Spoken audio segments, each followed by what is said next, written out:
welcome back to our 12-minute Mobiology series. In our first session, we described Mobiology as God preparing a people to rule and reign with him over his new heaven and new earth in the age to come and for all eternity. In our second session, we outlined the key principles that will guide us through the Bible's awe-inspiring story. In this third session, we will establish the all-important context of the Bible story. The importance of context cannot be overstated. An old Chinese proverb says, "The longest journey begins with a first step." Some have added, yes, but it's important that the first step be taken in the right direction. You see, if we start a journey on a wrong trajectory, we not only miss the destination, but we will encounter unnecessary difficulties along the way. For example, if we were to circumnavigate the globe and begin our journey just 1 degree off, we will eventually discover, to our horror, that we missed our destination by some 800 kilometers.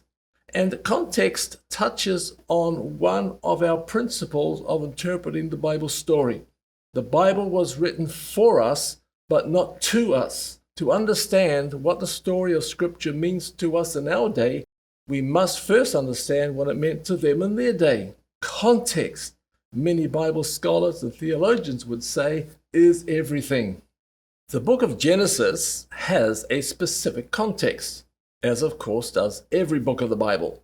In Genesis, Moses was writing to the children of Israel. He was preparing them to live a life on mission with God, to begin to outwork the covenant of blessing to the nations of the world, known as the Abrahamic covenant, Genesis 12:2-3, that God had made with their forefathers Abraham, Isaac, and Jacob. The children of Israel had now inherited this covenant, and Moses was preparing them for their missional calling.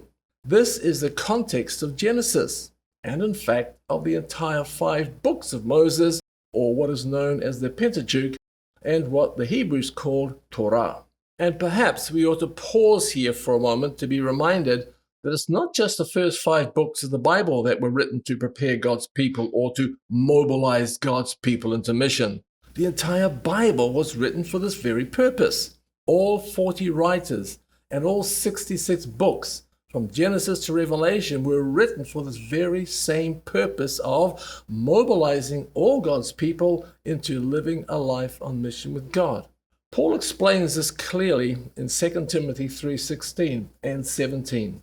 All Scripture, says Paul, is God-breathed and is useful for teaching, rebuking, correcting, and training in righteousness, so that, verse 17, don't forget the so that begins verse 17, as so many Christians sadly tend to do. There is no period or full stop after verse 16, just a comma, that beautifully joins verse 16 with verse 17, so that the servant of God may be thoroughly equipped for every good work, or, using Mobiology terminology, to live a fruitful life on mission with God.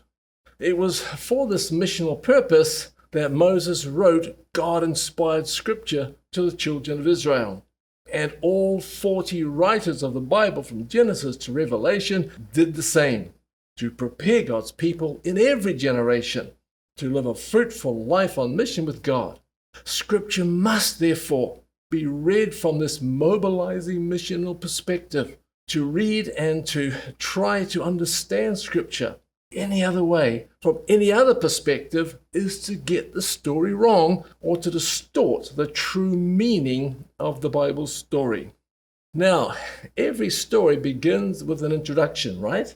The introduction to the Bible is found in the first 2 chapters of Genesis. These 2 chapters come before the fall and represent a time when everything was perfect. So what does the Bible's introduction tell us about God's creation plan and purpose? Or more importantly, because of context, how did Moses use this introduction to prepare the children of Israel to live on mission with God? Well, there are many lessons, and we shall look at many of them in future sessions. But for now, we will look at 2 that are of foundational importance. The first was to help the children of Israel understand exactly who their God, who had called them into covenant relationship, was. Moses begins in Genesis 1 verse 1 by stating that God, or Elohim in Hebrew, created the heavens and the earth. This would not have been a surprise to them, as all the nations at that time believed that Elohim, or El, the generic form of Elohim, was the one and only true God and the creator of all things. The surprise would have come when Moses, while repeating the creation account in chapter 2, replaced Elohim with Yahweh as being the creator of all things. Verse 4. Oh my goodness, what was Moses doing? Well, Moses was saying that Israel's covenant God Yahweh, the God who had called them to live a life on mission with him to the nations of the world, was none other than the God who was the creator of all things, Elohim. Their God Yahweh was not like the inferior territorial gods or demigods of the nations round about them, such as Molech, Baal, and Asherah. In fact, the Egyptians, from where the children of Israel had just been delivered, had no fewer than 3,000 such lesser demigods. Israel's God, Yahweh, is Elohim, the creator of all things. He is the God of all gods, and there is nothing too hard for him. And this is precisely the preparation Jesus gave his disciples when he gave them the Great Commission, as recorded in Matthew 28:18-20. He told them, following his resurrection, that he had all authority in heaven and on earth. Because he possessed unlimited authority in the heavens, among the principalities and powers, and throughout the whole earth, he told them to go into all the world and make disciples of all the nations. And he promised to be always with them and never to leave them nor forsake them. Oh my goodness, what a massive confidence boost, both to the children of Israel in the Old Testament and to us in the New Testament. You see, mission is not something we do alone, in our own strength and wisdom, and unprotected from enemy forces. No, he brings all his authority to bear when we step out in faith to live a life on mission with God. And the second significant lesson is found in the way Moses described the creation of the heavens and the earth. He described the heavens and the earth as being created in 5 days. Now, are these literal days or symbolic days? Well, I think this argument is a distraction and is best to be avoided. Remember, we are discussing a storybook on the purpose and plan of God in creation, not a textbook on the scientific facts of creation. Moses' preparation of the children of Israel to live a life on mission with God had nothing to do with the how of creation, but everything to do with the why of creation. The days, therefore, described by Moses must be understood in the context of Moses preparing the children of Israel to live a life on mission with God. And the sequence of creation events and the day on which they happened was of equal importance. For example, man was created on the 6th day following the creation of the heavens and the earth, and not before. This tells us that man was created because of the heavens and the earth and for God's purpose in creating the heavens and the earth.